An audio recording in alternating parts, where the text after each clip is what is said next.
The scary stories will start in 45 seconds. Before they do, I just want to remind you to subscribe to my channel if you enjoy this video. If you're new here, then I want you to know that I believe in doing everything I can to ensure that you have a positive experience while listening to my videos. I always have minimal ads, only 2 mid-roll ads in this video, after story number 1 and one more after story number 2. So if you want to show your support, please subscribe and hit the thumbs up. Now, let's begin.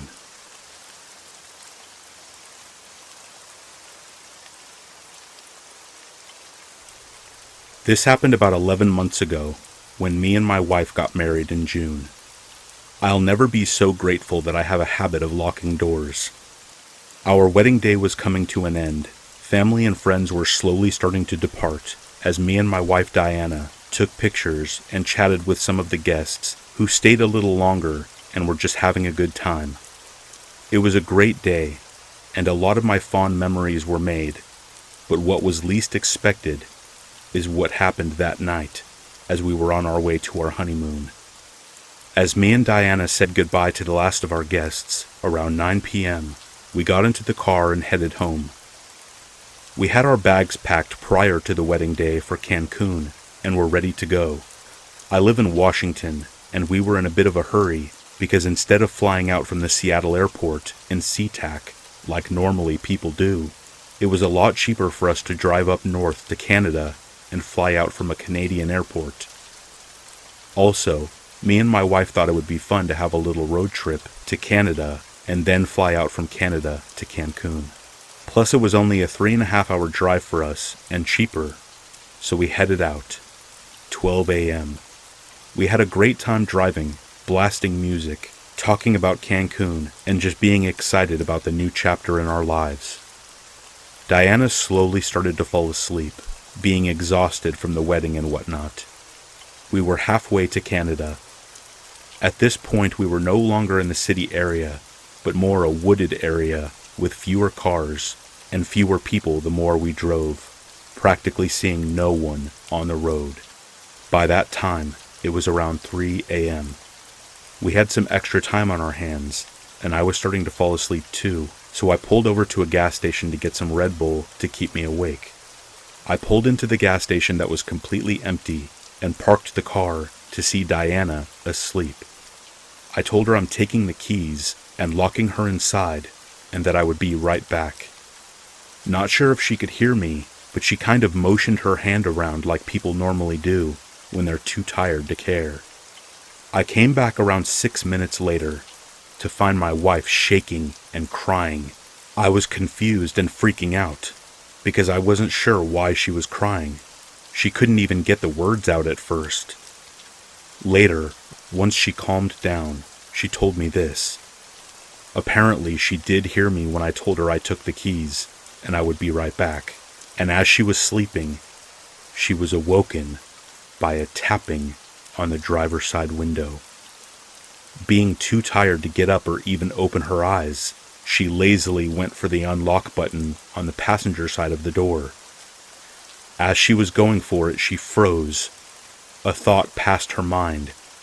Then she remembered. Didn't he say that he had the keys? Why would he need me to unlock the door for him?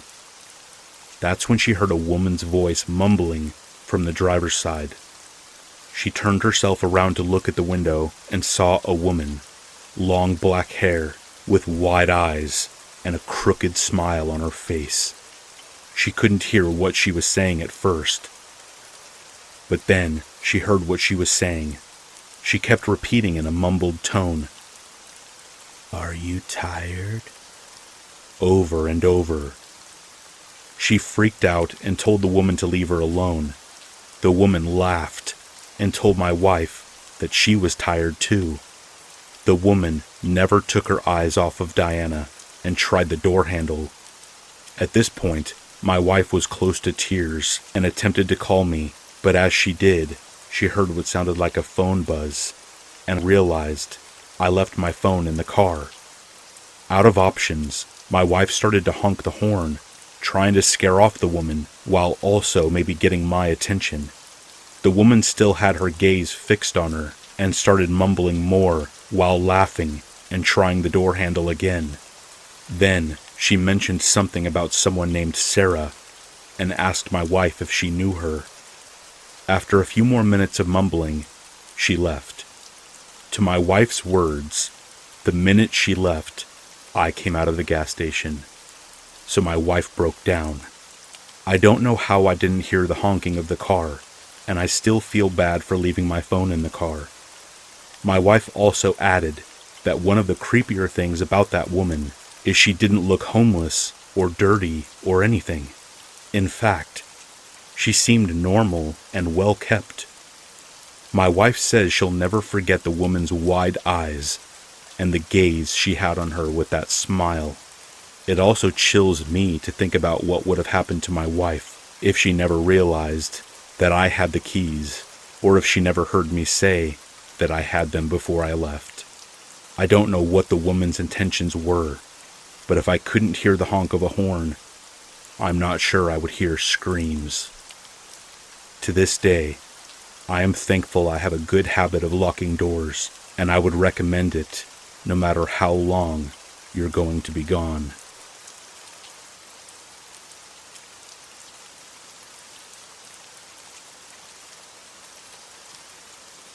Quick backstory. I work at a gas station on a main route. We see a lot of travelers passing through. Only one person works each shift, and it's a 24-hour store. We are short-staffed, so I agreed to an overnight. I'm female. I work in a state that's always had self-serve gas stations, so this guy comes in. I ask him if he needed any help, and he says no. He's getting gas at the pump, but needs to use the bathroom. I go back to work on whatever invoices we got yesterday. The guy uses the bathroom and then goes back outside. About 5 to 7 minutes later, he comes back inside and tells me that he's confused about the pump. He directly says, "You might have to come outside to help me." The customers don't often say this. They usually just complain that it's not working, so I'm already feeling weird about this guy. I shake it off because he looks like a nerd, and I don't feel afraid of him really. I look at the register to see what error it came up with for his pump, and there are no errors. The register doesn't even say it was in use. Even if someone tries to pay and nothing's wrong with their payment, it will at least say, "Payment loyalty timed out." But literally, it had no sign of him trying to use it before asking me for help. I ask him if he wants to just pay inside, and he agrees to, gets his wallet out of his car, and then gives me $10. I give him his receipt, and he says, "Can you help me? I don't understand the machine." And I say back, "We aren't really allowed to leave this store during overnight shifts, as it's just me here, and it's not safe to go outside." I don't know why I told him I was alone, but he wasn't seemingly threatening. He proceeds to say, "I don't understand what it's asking me. I need help. I'm not scary." I tell him again that I can't go outside because it's a store policy for the overnight shift, and say back, "It's not that you're scary, I just can't go outside. I would have to tell a little old lady asking for help at this hour the same thing." Which is true. We can't even take out the trash during overnights. He starts to walk away from the register counter now, but then again stops at the door and asks me one last time to come outside and help him. I'm pretty annoyed at this point. I've said no twice now. I'm not going, so stop asking. I finally say in a super annoyed tone, "Okay, all you need to do is 1. Pick up the nozzle, 2. Select your fuel grade button, and 3. Put it into your tank and squeeze the handle. I'm not going outside." Then, he finally goes back to the car, and the register tells me that he had no trouble pumping the gas. Also, his plates seem like they're from the state I work in. This kind of thing wouldn't make me suspicious usually, but the fact that he originally opted for me to go outside instead of bringing money inside at 3 a.m. is weird. Along with how he didn't bother to use the pump before he came inside to ask for help, claiming that it wasn't working, and him not taking my first no for an answer. Let this be a lesson to you weirdos out there. No means no.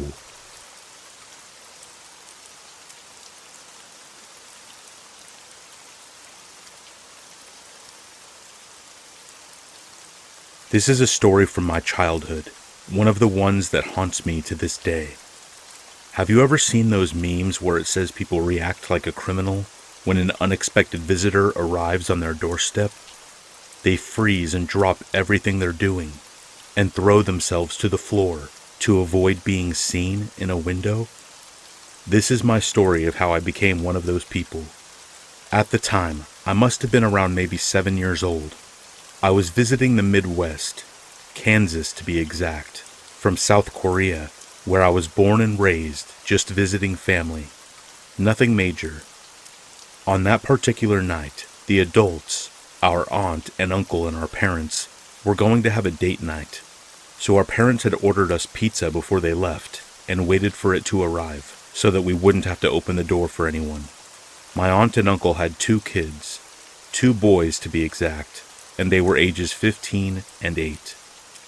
Like I said before, I was maybe 7 years old at the time. My older sister was 11, and our baby brother was the young tender age of 3.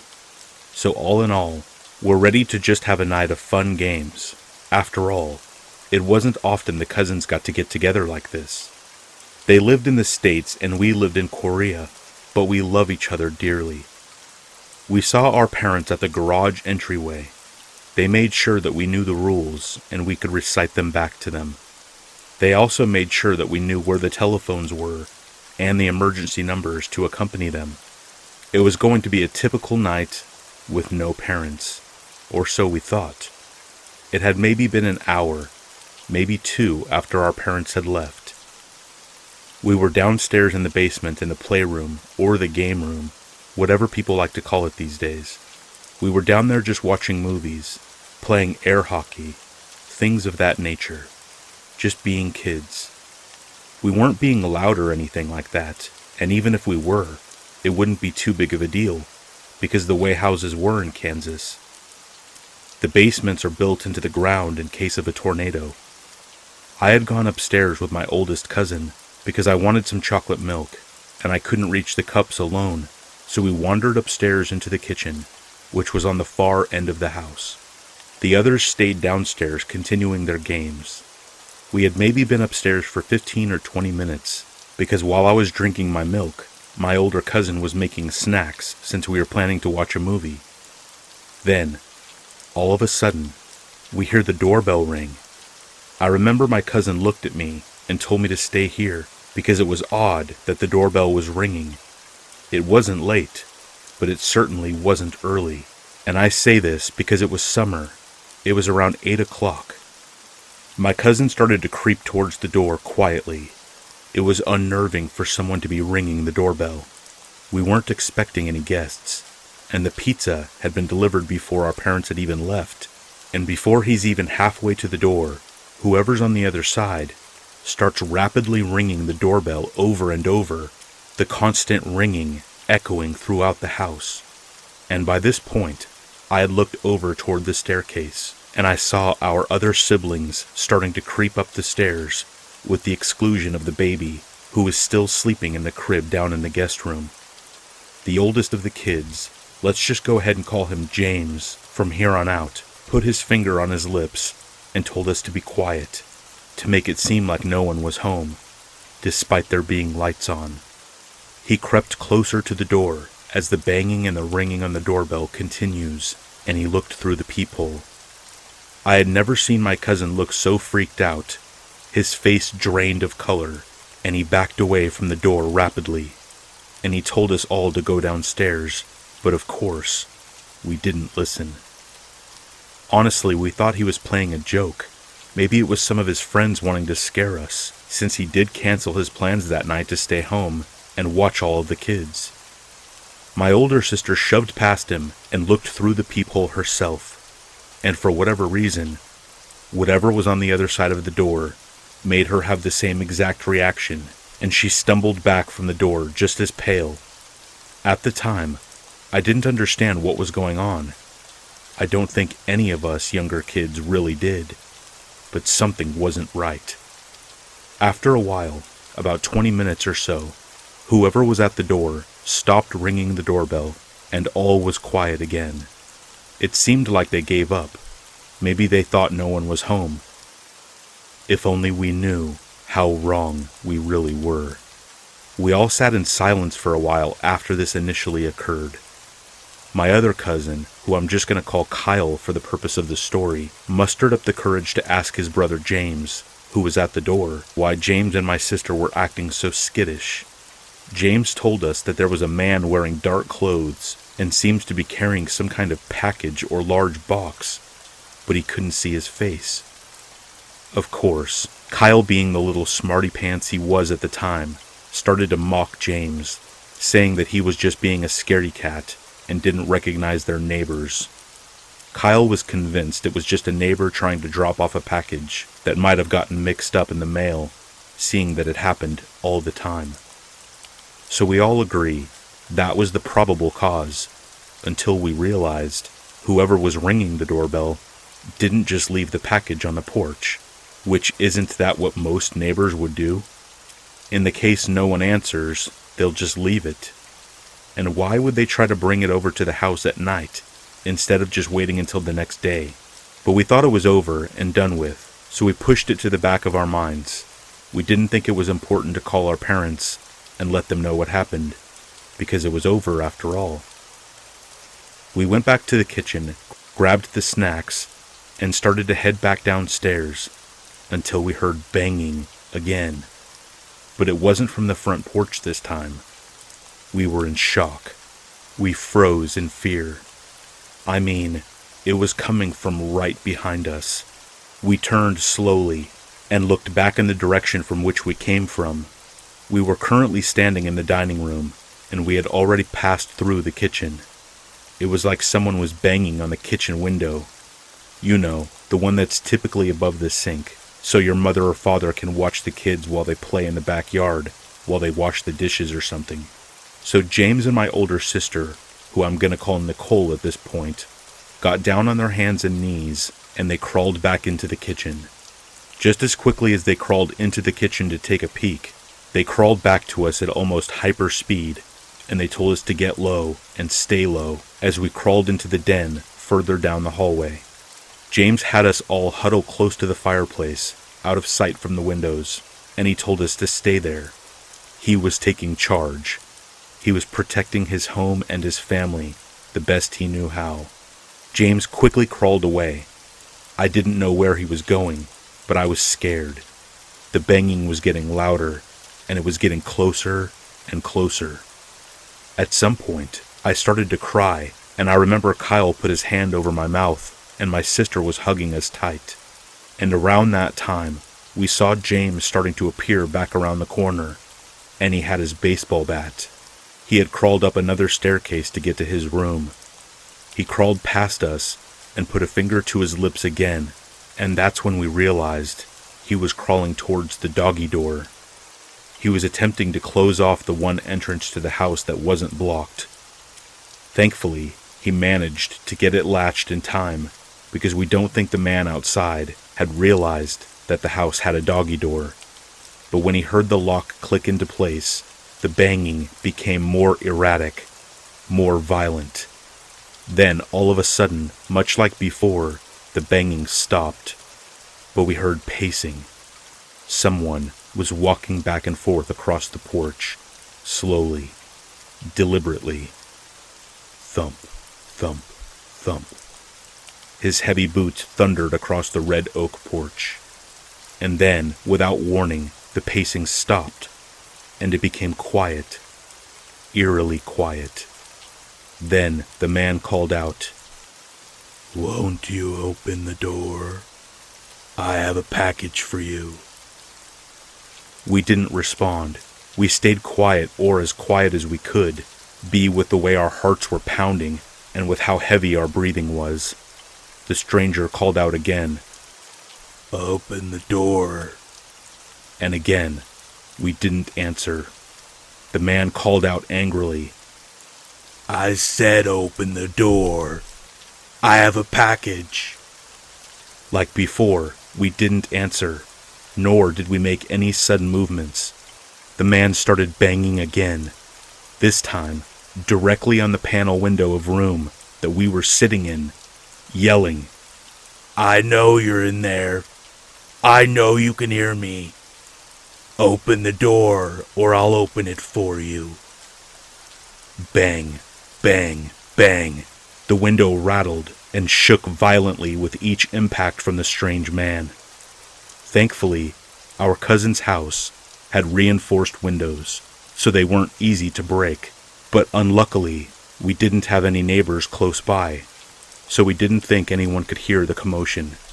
But while he was making all the noise, we took the opportunity to book it into another room and get to a phone. At one point, while we were on the phone with the police, they asked us if we could describe the man, and all we knew is that he was tall and wearing all black. So Kyle and I decided to be brave, so if something did happen to us that night, they would at least have a better description of who did it. We crawled back into the den, and we dared to look out the small corner of the window. We gently moved the curtains out of the way, and behold, the man was still banging. He had moved the shutters off the outside of the window. They're basically hanging off their hinges at this point, rattling with the wind. We made eye contact with the deranged man, direct soul-searching eye contact. I don't think before this night I had ever believed, but there is pure evil in the world. When I looked into that man's eyes, I did not see a soul.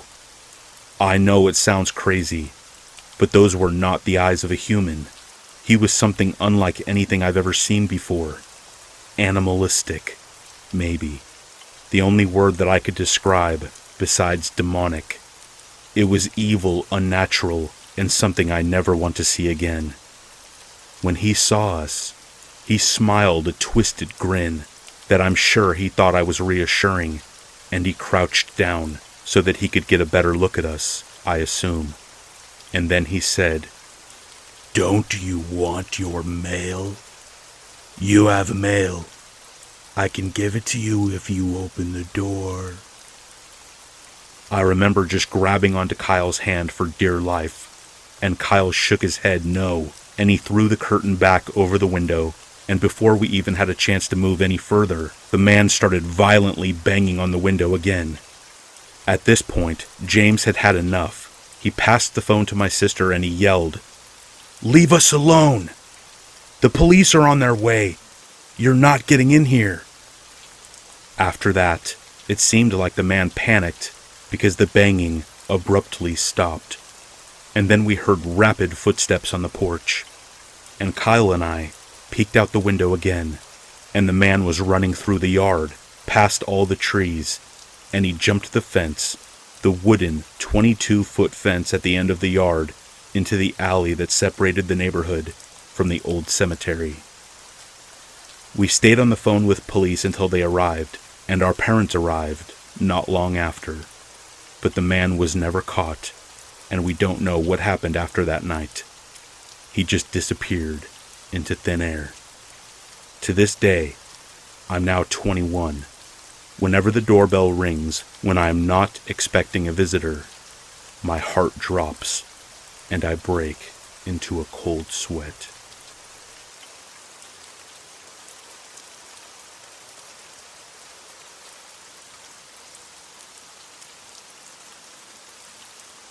This happened 3 years ago, but requires some background.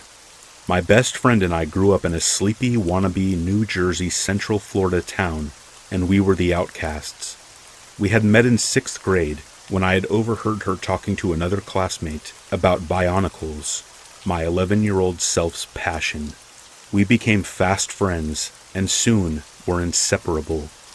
Soon began the gauntlet of sleepovers, birthday parties, and family gatherings.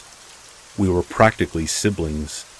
She was the first person I had come out to as bisexual, and in turn, I was the first person she told about being trans. Her home life was tumultuous, though I can't say mine was any better. We often had a habit of taking refuge at each other's houses. Like I said before, we became like siblings. Her father was an alcoholic, strict, and prone to physical discipline. Her sister was a stuck-up girl who soon gravitated towards the hicks and jocks when we entered high school. And her mother was a pseudo-vegan hippie love child held over from the 80s. When I was 23, herself 22 at the time, we had another long night of sleeping over in order to let her escape yet another fight with her mother. She had recently lost her job at Walmart, and I was going into my first shift at Taco Bell the next day. On the drive home the next morning, she excitedly told me that since she now had her own vehicle, she would be applying at pizza places that were in need of a delivery driver. I was proud. It was the first time she had hunted for a job on her own, as I would usually be the one to coax her to apply where I was working. Not that she ever lasted very long. My first training day goes by quite well. My coworkers are friendly and try to get me to talk more.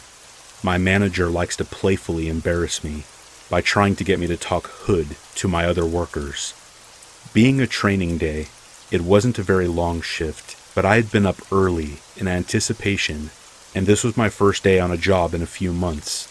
I got home around noon, informed some of my internet friends that my first day went well, and around 5 p.m., I start to bed down, drained from a good day. As I am preparing to lay in my bed, I get a Steam message. Her, lamenting another fight with her mother and asking if she could come over. Now, I had started to grow a bit weary of the fights on their end. I had begun to repair my relationship with my family and a few friends, and I had given her advice many times on how to better approach things. In my infinite wisdom and eagerness to sleep, I left the message on read and drifted off into slumber. Around 8 p.m., I am awakened by her bursting into my room in a panic. Having just ripped from a dream, I am groggy and disoriented. I drag myself to the bathroom to relieve my bladder and come back to my room to find her rocking back and forth on my bed. It is at this time I notice she is covered in blood. So I ask what happened. She informs me that she just saw someone murder her mother with a knife. My mind goes blank. In the deepest parts of my mind, alarm bells start ringing. Isn't the rocking back and forth a bit over-dramatic? Why didn't she call the police? But this is my best friend. I've known her for over a decade, and we were the only two people in the world that we could count on. I suppress it and go inform my sister and stepfather. My mother had passed the year prior, and it was roughly a month to the anniversary of her death. We were all in a dark place, antisocial as always. It was the only way that we knew how to handle emotional issues. When I inform my family, they immediately go to the same place as I had, though they are far more vocal about it. I offer excuses that I knew myself were flimsy and return to the room, phone in hand. I convinced her to call the police, and I can hear her explain the details over the phone. A man in a black ski mask. When the cops arrive, she swears up and down that it's most likely her father. They send cars over to check the crime scene and take her in for a statement. I ride with her in the back of the cop car over to the sheriff's office. It gets to be around 2 a.m. Her sister was brought in, as was her father. I have work the next morning and request to be taken home by a police officer. It takes me a while to go to sleep that morning. The next day at work, I am quiet until my manager asks me what happened. I inform him, but decide to work the rest of my training shift. When I get home, my sister informs me that she had confessed. Her mother threatened to kick her out for not being able to find a job, and in a rage, she had taken a kitchen knife and stabbed her repeatedly. My mind froze like a bad computer, and I turned to face my monitor. I was in a Discord call at the time, and all I could weakly say is, "My best friend confessed to murdering her mother," before hanging up and laying on my bed. Her last trial was the 7th of this month. I don't know the results, though my grandmother tells me she took a plea deal for life in prison rather than the death penalty. Part of me wants to contest that, to demand that they take the death penalty for ridding the earth of such a peaceful and caring woman's shadow. A larger part of me is just glad that she's being punished.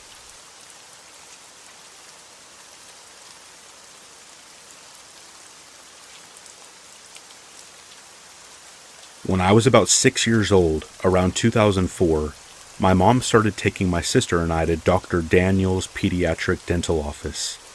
The dental center was located inside a giant yellow mansion that also doubled as Dr. Daniel's house. It was honestly gorgeous. When I first started going to the dentist, I was extremely shy and actually suffered from selective mutism and had a lot of autistic-like tendencies. Needless to say, I relied heavily on my mother's comfort and for someone to give me a voice, because it was extremely anxiety-inducing for me to talk to strangers, especially men for some reason.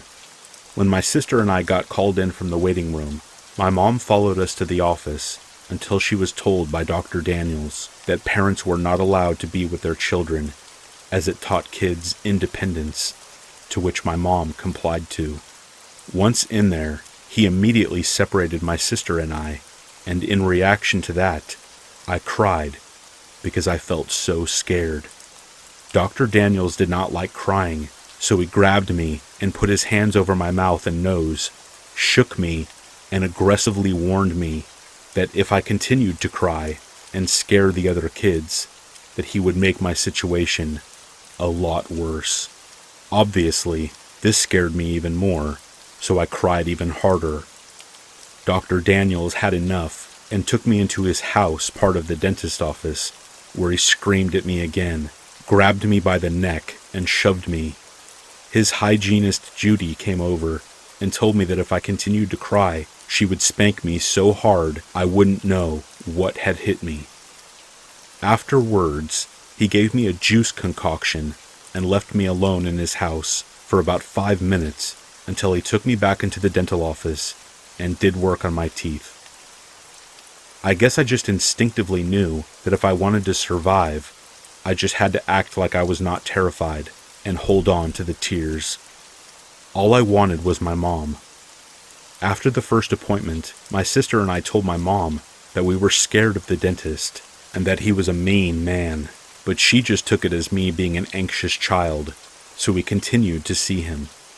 Each visit was just as terrifying. Every time we pulled into the mansion, my heart just melted away inside my chest. I was so scared. It was no longer pretty to look at. Every time we went to the dentist, Dr. Daniels, or the tooth man, as he called himself, always had us have heavy dental work procedures done.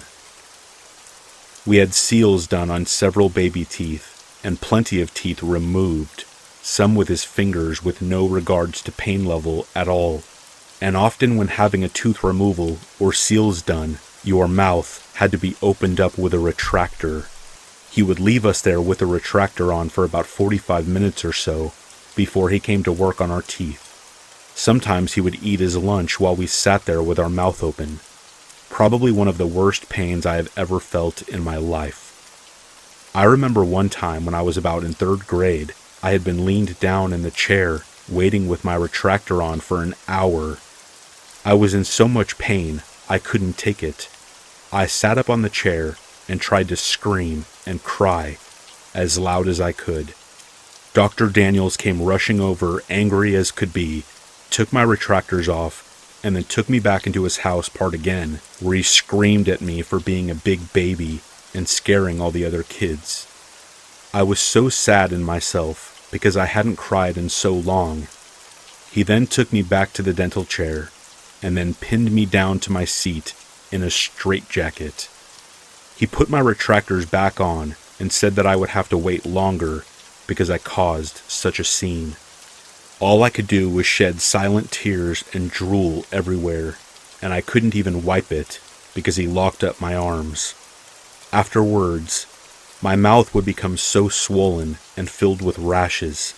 It hurt to talk for days. It would leave bruises and swells as soon as I left his chair. He would often tell my mother I was a difficult patient if I so much as winced at his torture. Once, he removed 6 of my teeth at once, and I could barely eat. While he ripped out teeth, he would often sing songs. When I was in 7th grade, I started getting some new braces, and we started seeing an orthodontist. Not long after that, we stopped seeing Dr. Daniels, and I started seeing a new dentist who was actually nice. I had never known that getting your teeth cleaned didn't have to feel like going through a saw trap. I think my mom took us out to Dr. Daniels' practice when the orthodontist looked at our dental records and saw a lot of unnecessary procedures being done on our mouths. Not long ago, I was having a conversation with a friend about our childhood fears, and instantly, my mind went to the Tooth Man. Curious, I Googled him to see what had happened to him, and to my happiness, the practice was shut down. Also, left under his name was a Yelp page that was still left up. The page was filled with numerous 1-star reviews from former patients that were once abused as kids in his office, using the page as an outlet to express their trauma. I started to cry because their experiences were so close, and some identical as to what I went through when I was a kid. It was so sad, but at the same time, really validating to know that I was not alone. A lot of the procedures we went through were just a scam for him to collect money off our parents' insurance, and now that I think about it, he probably was so adamant on us not crying and screaming for help because he didn't want parents to hear and come and see what was going on. I shake thinking about this. I really pray that he hasn't opened up another practice somewhere else. I know it's hard not to blame parents in this situation, but the truth is, this man was a swift abuser. For every bruise and swell we had, he would have dental explanations that would make the parents feel stupid for asking. He was an authority figure. I don't blame my mom for not believing us. She knew he was firm, but probably thought we were confusing firmness with meanness. To be honest, even telling this story, the torture was so wild, it actually sounds made up. She eventually did come around.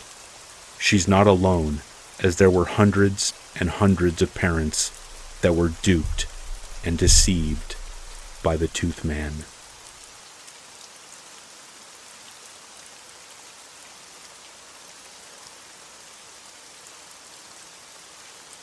I dog sit for a family friend. They much prefer to have someone stay at the house with the dogs. I grew up in a town in the middle of nowhere, and I love the countryside. So for me, this is like a staycation, because I live in the city now and never have any time to myself. Their house is way out in the middle of nowhere. When I say nowhere, I mean this place takes 2 hours to get to from my work, and is about 45 minutes to the nearest town or interstate. There is one neighbor within 5 miles, and he lives directly across the street. I'm used to this where I'm from. It's supposed to give you the space that you need, but also help you to feel safer knowing that you have at least one person nearby. However, this guy has done nothing but make me feel unsafe.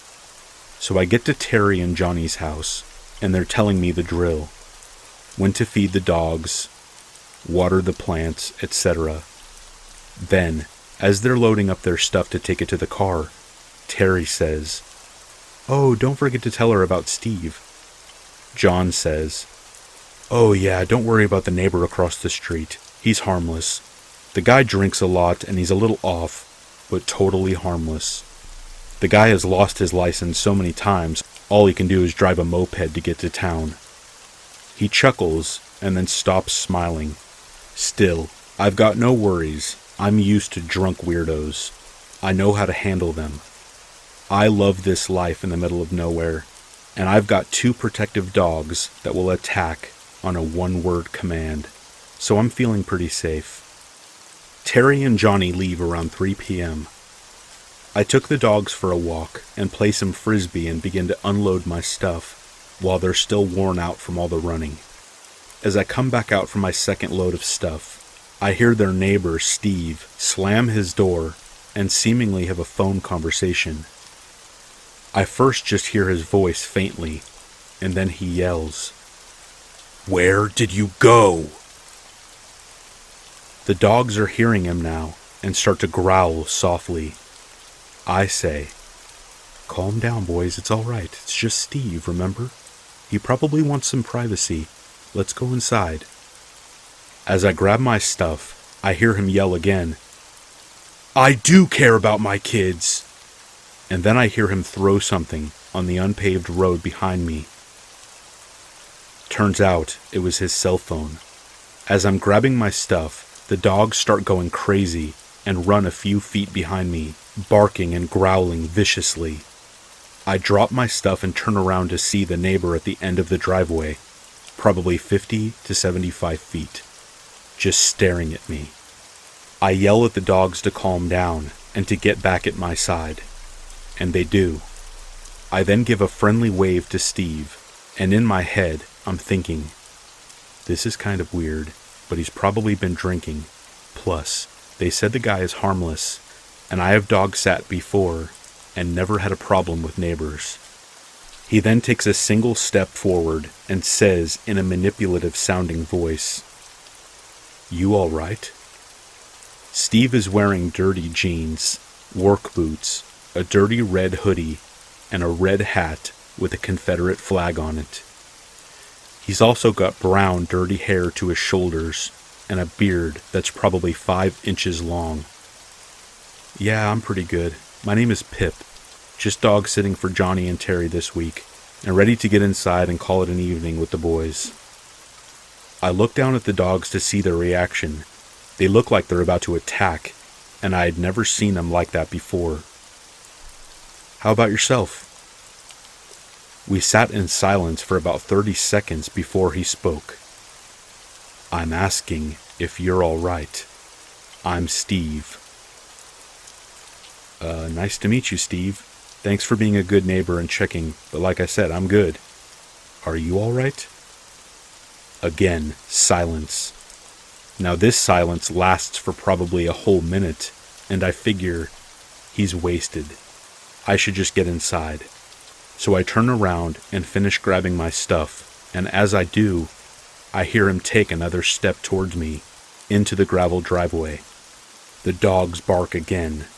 I turn around and Steve says, "I know them.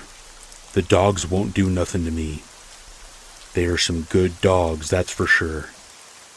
I begin feeling super uneasy, so I close my trunk and turn around to see if he's going to say anything else. I was about to tell him that I was going inside, and then instead, awkwardly say, "Yeah, He cuts me off. "Yeah, what?" He yelled. I'm shocked and say, "Yeah, I'm going inside now. Thanks again for checking, Steve. I'm fine. I've got the dogs this week. Have a good night." I turn and go, and the dogs follow me with no problem. Steve continues to stand where I left him for literally 10 minutes, just staring at the house. Note, this house does not have a front door. There is a side and a back door. The back door is the main door because the front of the house has those big green fluffy privacy trees, so I can't even see his house through the front window. You can't see either doors from the street. You have to come onto the property to see them. It's about 6 o'clock, and where I'm at, the sun starts going down around then, but doesn't actually get dark until about 9:15 p.m. during the summer. So the dogs and I are on the couch, and I've got my gaming headphones on while playing RDR2 online.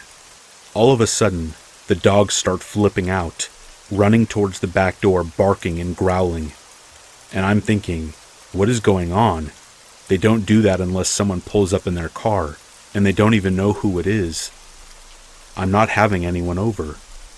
So I grab my knife, which is always close by, and start walking towards the back door. The dogs are still going crazy, and I have no idea what they're looking at. I don't see anything. But then I look closer. I see moped taillights in the driveway, seemingly hiding behind my car. I then try and focus in and see that Steve is turned around, staring at the back of the house from his moped, ducking behind my car. I get the dogs to be quiet, and I hide to see what he's doing. The dogs are still growling, but at least they're not giving away my location right now. I watch him for 5 minutes. No movement. Just a creepy stare in my general direction. I don't think he can see me, but I'm not sure. He then shuts off his moped and crouches next to my car, where I can see him now peeking into my car windows. When I lived in the country, I never locked any doors. Not my house, not my car, nothing. Since I work and live downtown, I naturally keep all of my doors locked at all times. I don't see him try to open the doors, but he walks around it a few times. He's not crouching anymore.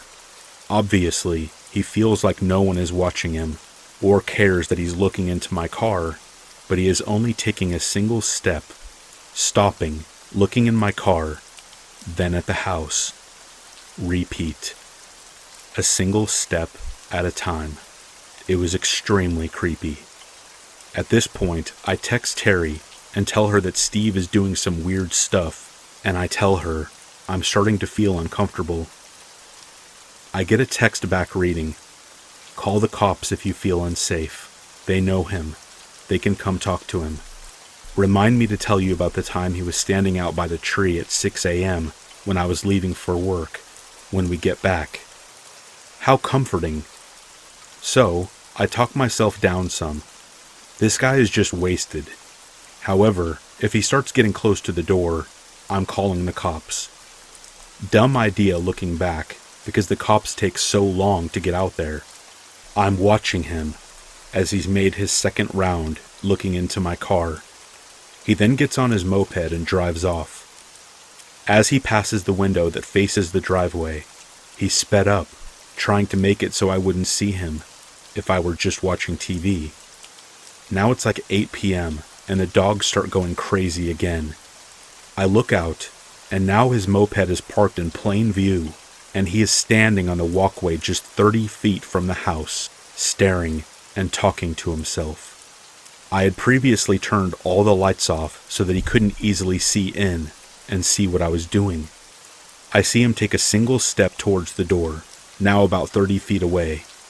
I have calmed the dogs down, and they are in full-on protective mode. One dog to my left and one to my right. It's around 8:15 p.m. now, and I call the cops. I explain the situation and that my owners think that he had a psychotic break. As I'm halfway through explaining why I'm starting to fear for my safety, the operator says, "Ma'am, what is your address again?" I tell her, "I'm sorry, ma'am, but you're not located in our county. I will have to transfer you to the other county." "Are you serious? The owner said that the cops around here know him very well and know how to handle him. Isn't that you guys?" "Yes, ma'am, that is us, but you are located in a different county. That is not our jurisdiction." "The guy who is bothering me lives in your county. That is why I'm calling you."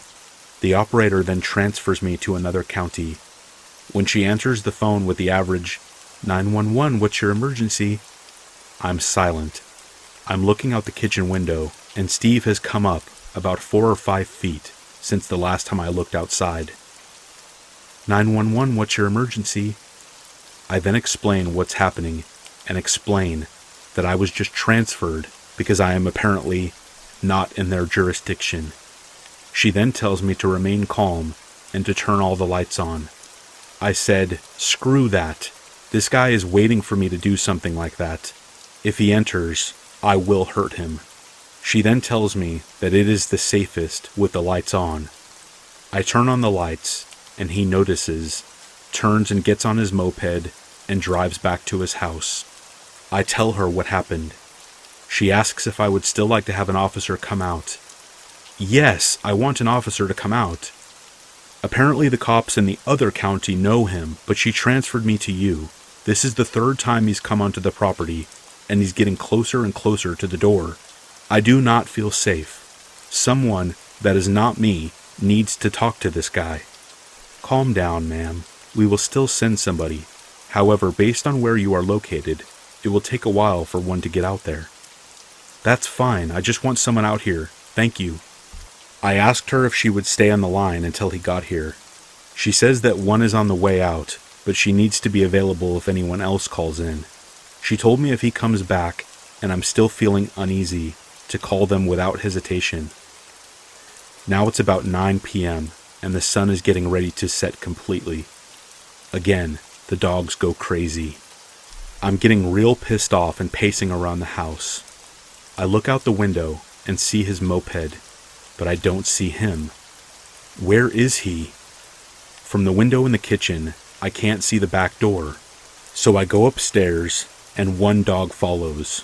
The other is too old to climb the stairs, and I peek down through the bathroom window.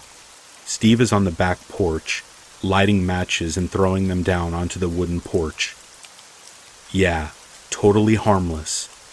He's talking to himself and twisting his head back and forth, like he's getting warmed up to fight, or having a conversation with another one of his personalities or something. I start filming him from the upstairs window, just in case I die, you know, so that I could hide my phone, and when they found it, they would know that it had to be this guy. The sun is down, and it's starting to get dark. He steps up to the door and starts knocking. He then starts pounding on the door. I'm pretty good at staying calm in situations, but my heart started beating so fast that my Fitbit had to change my heart rate tab every 2 seconds. If he gets in here, I'm going to have to fight this guy, or he is going to kill me. I could see pure hate in his eyes. Then he stops pounding at the door, quickly turns away, and runs to his moped, starts it, and takes off faster than I thought a moped could go. Not even a minute later, the cop pulls into the driveway. I had mentioned to the dispatch operator that I have 2 dogs who will bark at the officer, but will not attack unless given a specific word. They are well trained. I met the officer, and the dogs didn't growl. They simply gave a single bark, just to let me know that someone was here. I went outside to meet him, and told him that the guy just took off on a moped. He says, "Oh yeah, I think I just passed him when I turned onto the road." I explain that he is absolutely drunk or crazy, and if he sees him on his way back, that he should definitely pull him over, because I'm quite positive he is under the influence of something. Normal people just don't act like that. The cop basically shrugs everything off and says, "Well, are you going to stay the night here?" I told him no, I will leave the dogs overnight and come back in the morning. I asked him to stay while I packed everything up. He nodded. I go inside, give the dogs love and treats, and crate them for the night. I take off and return the next day with my dad. My dad begins walking the perimeter to try and show him that a man is also staying here. I'm a 24-year-old female, if you're wondering. Then Steve, wearing the same dirty outfit and hat while holding a 24 case of Budweiser, is standing at the end of the driveway, again. I'm watching him from the front window. I see my dad at the other end of the yard. As he comes into view, Steve turns around and walks back to his house. I later learned that Steve has been to jail multiple times due to domestic abuse. His kids are not allowed to see him due to his violent nature, and he bought a 4-wheeler. No one knows how he gets money to get these things. Terry and Johnny have never seen him leave for work. They've only seen him leave on his moped or four-wheeler empty-handed for an hour or two, and then return with a case or two of beer. I don't know who he thought I was, but every time he looked at that house in my direction, there was just pure hate in his eyes. Who knows what would have happened if I hadn't called the cops as early as I did.